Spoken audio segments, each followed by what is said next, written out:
If I could pick a favorite Mario title from the Super Nintendo era, it'd probably be Yoshi's Island. At first, I'd argue that it's a tie between that and the Super Mario All-Stars version of Super Mario Bros. 2. But since that was technically a re-release of a reskin, I have to go with my pal Yoshi. While both of these games were magical, Yoshi's Island had a charm to it that set it apart from every other game. After finishing the game though, I was of course full of plenty of questions about the characters and the world it took place in. It wouldn't be until a decade later that we received an actual sequel either. But unknown to me, during this time frame we had other mediums in which these characters existed beyond the game. Unfortunately, some of these were simply inaccessible due to being only released in select countries, like Germany. And that's exactly what we're going to be talking about today. We're diving back into the realm of Club Nintendo once again, for a journey of monstrous proportions. A big thank you to the team over at Open Train, as always, for their amazing translation work. With that said, let's dive into this Yoshi's Island spin-off, titled MARIOZILLA. It's Easter time in the Mushroom World. Mario and friends are busy hunting fat Easter eggs around someone's yard. And Toad looks extra creepy too. But unknown to them, a dark evil is brewing nearby. Out of the sky, Kamek suddenly swings by with his troop of toadies in hot pursuit. Toad is the first to notice the evil force that has just landed nearby. But it's too late. Kamek condemns Mario, stating his hour of vengeance has come. With a mighty whack of his magic broom, and a questionable zap-zarap magic catchphrase, Mario is suddenly under his spell. Mario begins drowning in a cloud of magic, while Kamek and his cronies watch Mario in his despair. Kamek is confident that this shrinking spell will be the end of Mario, but the toadies with him begin to have second thoughts. Mario doesn't shrink at all. He grows bigger, and boom, he's a giant, which he appropriately responds with by saying, "Groovy." Toad quickly questions Mario's intentions, just before Mario takes a thunderous step near the group. Mario can't figure out why people are running away though. He thinks his feet must stink, and then he decides to go to Peach's house for advice. Apparently being this large has a drawback on his intelligence though, and he rips off the top half of Peach's house as she shrieks in terror.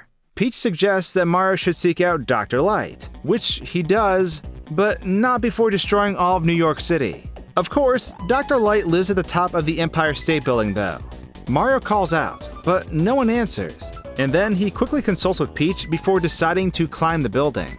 A helicopter tour is going by though, and they all begin taking photos of the Italian King Kong.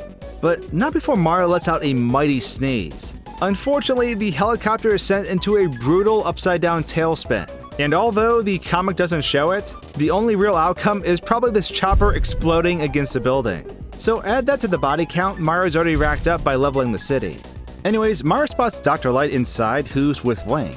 Mario goes to tap on the window, but essentially finger punches Dr. Light in the back of the head, knocking him over. Link also flips out too. After reclaiming their composure, they look out the window to see Mario, who explains the situation. Dr. Light states that only Kamek can remedy this conundrum, and that Mario needs to seek him out. Before departing, he gives Mario a quote-unquote stealth cloak, which is literally just a paper bag. I do want to stop this right here because if you look at the size of that bag, it's a good 3 or 4 stories tall in comparison to the building that Mario is next to. Dr. Light just casually had the biggest paper bag in the world, lounging around in his top floor apartment of the Empire State Building. Beyond this scene is actually referenced in a different comic as well. Link comments that the paper bag is an upgrade to Mario's face, but the reason Link is here can be found elsewhere. In Super Mario The Transformation, which I covered in a different video, Mario shows up in that same paper bag, but Dr. Light makes a comment that says, "Oh no, not another one who wants to complain about his cosmetic surgery. I did my best, Link." Meaning that Link is probably about to get cosmetic surgery done in the comic we're covering now. The plot thickens. Anyways, Mario departs the city and approaches Kamek's fortress.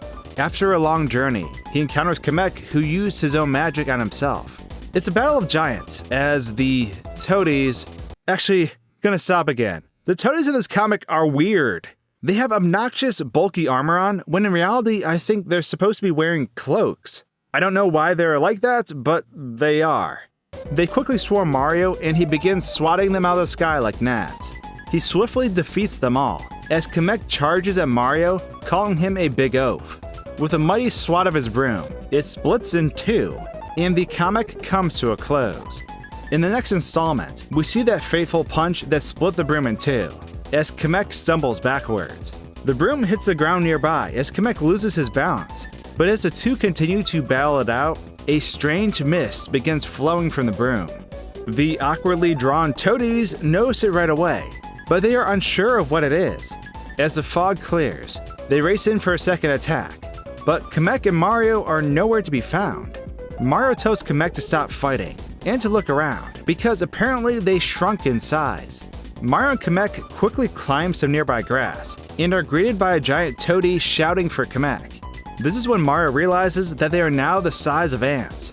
Somehow, Dr. Light and the rest of the Mario crew run onto the battlefield, despite this location being super far away. Dr. Light magically is able to tell that the broom obviously shrunk the cast, and he quickly pulls out his magnifying glass to look through the grass. Also, this toadie is eating his entire hand. Yoshi, however, doesn't seem to care, as he begins jumping around the grass as Dr. Light freaks out. Yoshi apparently heard Mario calling for him and went to help. And by help, I mean eat. He literally eats Mario. The rest of the Mario crew grab Yoshi and try to shake him upside down to get Mario out, but it's to no avail. Mario and Kamek are being tossed around inside, but show no signs of being able to escape. Dr. Light gets all creepy for a second as he approaches Yoshi, with the intention of making him lay an egg. But Yoshi ain't having it. Yoshi runs as far as he can trying to escape, while Mario cries furiously. 2 hours later though, in what appears to be the middle of a desert, Yoshi finally lays an egg as the entire cast of the comic collapse to the ground. Dr. Light is instantly revived though, and splits the egg in two, revealing Mario and Kamek. Dr. Light, while doing a thunderous super squat. I mean, just look at those legs.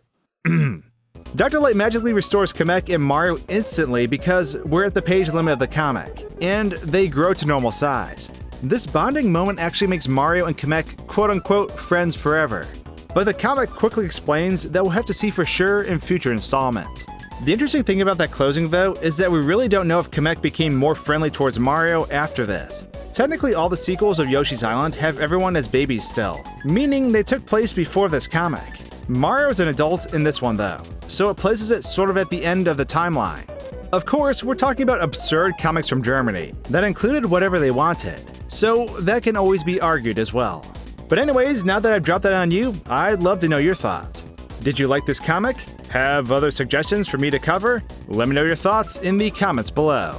And with that, thanks for tuning in for this giant-sized adventure. Perhaps you'll enjoy some of these other videos.